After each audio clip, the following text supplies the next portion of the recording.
Welcome back to KOIN 6 News at 5 o'clock. Tonight we are joined by Oregon Senator Ron Wyden. Thanks for being here. Yeah, thank you, Senator, for being here. And let's get right to it, to the impeachment inquiry. You had a chance to see the whistleblower complaint the afternoon before it was released to the public. And yesterday we talked with you. You said it's very credible.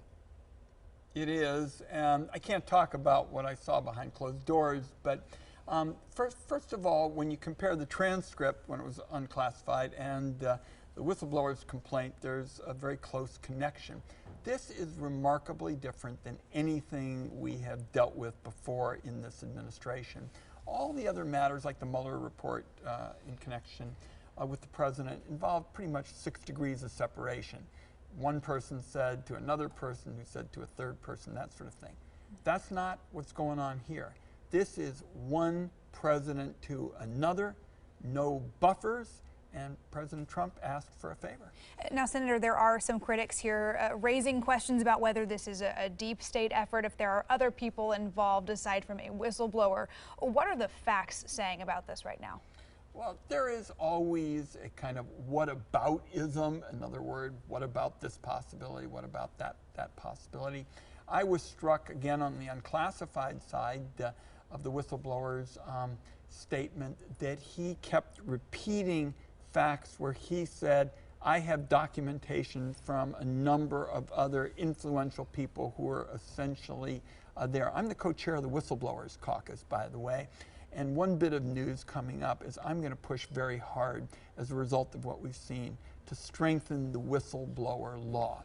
There are still too many gaps. I can tell you my phone's ringing off the hook from whistleblowers who are really frightened, and we've always had a bipartisan whistleblower caucus. I'm the co-chair, and I'm going to push to change the law and strengthen it. I want to ask one more question on the inquiry, and that is Attorney General Bill Barr's involvement in all of this. His name comes up several times in the transcripts, and yet he was the one who had seen some of this information. Should he be recusing himself if there's any investigation? Whether you're Republican or Democrat or independent, if someone could possibly be involved in something, a lawyer, shouldn't they recuse themselves?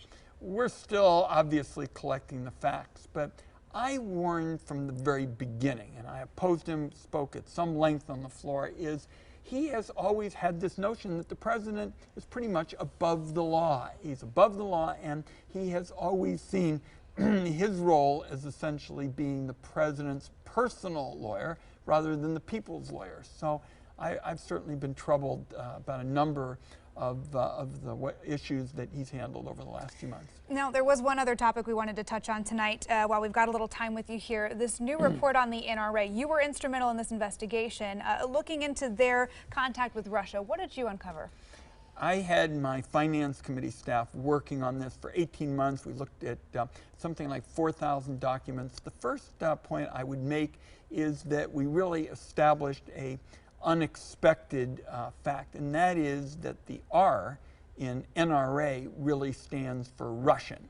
When you look at this, in effect, in the run-up to the 2016 election, what you had was the National Rifle Association being essentially a Russian asset. They lied repeatedly. They said, for example, this trip that was made in 2015 was just for trying to promote good relations between the United States and Russia. It was for one thing and one thing only, and that was for NRA insiders to be able to enrich themselves personally in return for the Russians getting influence. I want your viewers to know that I'm going to be following up because there are real questions here about whether the NRA has broken the law with respect to their tax exemption. You're not supposed to get a tax exemption if you're trying to enrich yourself. All right. Senator Ron Wyden, thank you for